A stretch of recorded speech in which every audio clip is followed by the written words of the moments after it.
कर्मनिष्ठ भावाय सेवा धर्माय त्याग बलाय आपको प्रणाम करता हूँ। जहाँ सुमति तहाँ संपत्ति नाना। आगे की क्यों बोले हैं?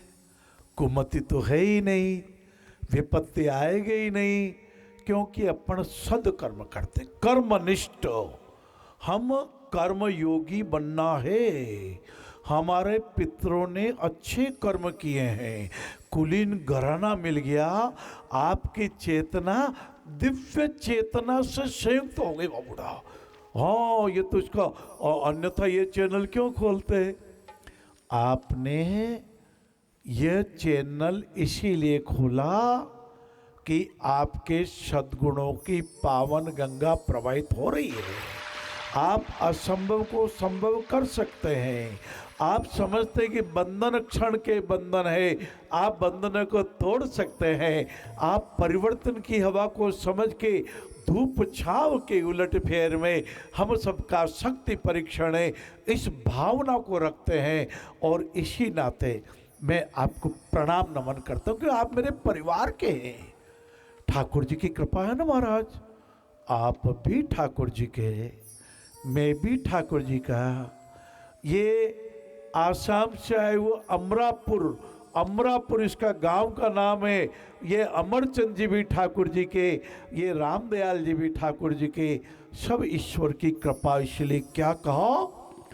कर्म संतुष्टाय कर्म योगाय कर्मशीलाय कर्म परायणाय। करें सदा सत्संग विहस्ते कर्म योग अपनाना है। सेवा धर्माय। और जब कर्म सुकर्म करेंगे, क्योंकि देखो धर्म को तो समझ लिया। हाँ, धर्म न बाहर की सज्जा में, आडंबर में व्यर्थांबर में, धर्म तो वह तो अंदर अंदर आपकी भावनाओं में, आपके कर्मों में, मेरे कर्म में। कहते हैं इसका आचरण अच्छा, अरे इसका तो चरित्र अच्छा, अरे तो बोलता मीठा है।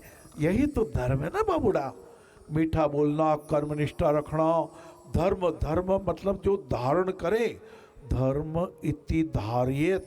देखो ये शरीर का धर्म तो शरीर के देह देवालय के पार्ट, ये भली हमारी रीढ़ की हड्डी और ये हमारे आज्ञा चक्र का चेहरा।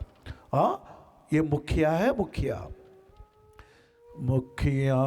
मुख सो चाहिए, खान पान सु एक, पालक पोषत सकल अंग, तुलसी सहित विवेक नारायण।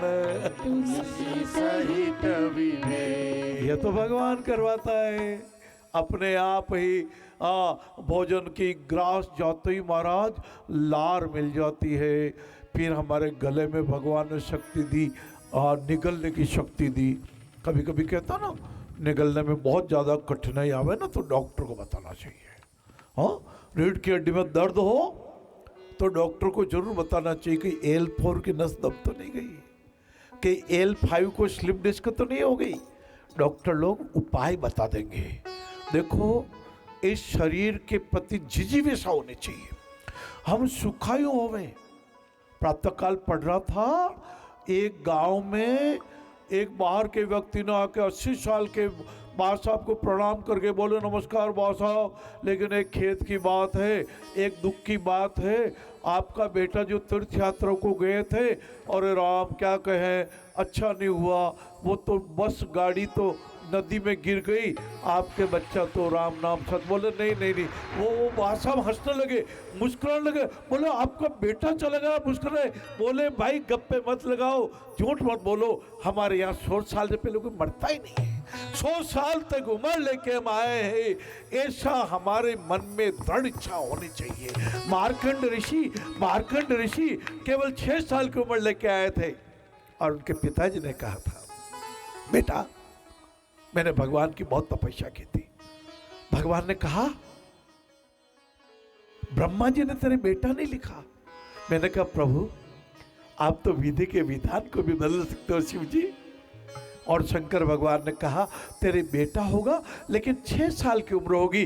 बेटा तेरी उम्र 6 साल की है, तू महाकाल की पूजा कर, तू काशी विश्वनाथ भगवान की पूजा कर, महामृत्युंजय मंत्र के जाप कर।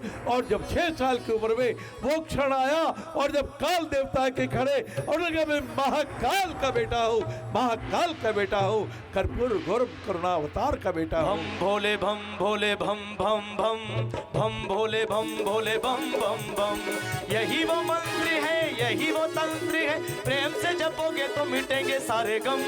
बम भोले बम भोले बम बम बम, बम भोले बम भोले बम बम।